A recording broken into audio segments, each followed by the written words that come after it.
See, when you follow God, you're not going to be accepted in the earthly culture.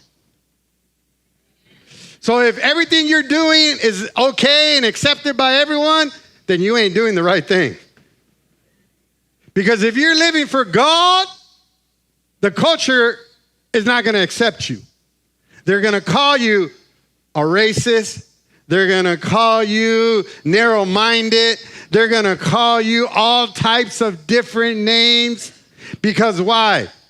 It is not accepted in the culture. The culture says love is love, and you say, no, it's not.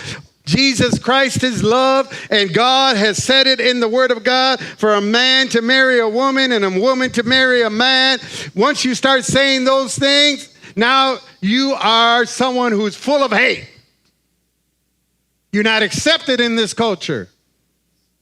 When you tell them, hey, you're a little boy, and you're not a little girl. You were born a boy, you should be a boy. You're not going to be a little girl because that's not who God made you. I don't care about your feelings, how you feel, how the enemy has lied to you. That is not from God. You are a boy. Once you start saying that, you're not going to be accepted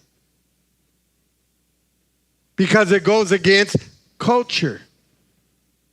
See, the Word of God is the same yesterday, today, and what?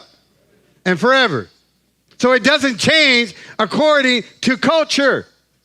See, there are churches, pastors, that have changed the Word of God to be accepted by culture.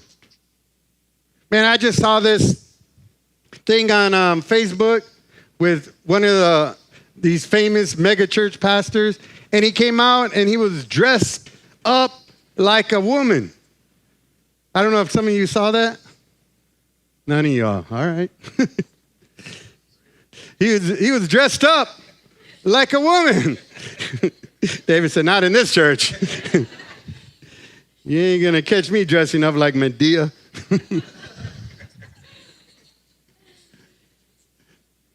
I mean, he came out with just straight up like his wife's clothes probably. I don't know. But it wasn't like, they were just jeans and women jeans. No, he dressed up like a woman on the altar of God. And he's been controversial, but he has, 5,000, 7,000 members. That day, he should have had 0. They should have all walked out and said, no, I'm not down for this. You want to be a woman and preach the Word of God, then you're going to preach it by yourself because I ain't going to stand for that. You got to stand up for the truth, the Word of God. It changes not. Even though the culture was like, he's so cool. He's so relevant. Well, he's going to be relevant burning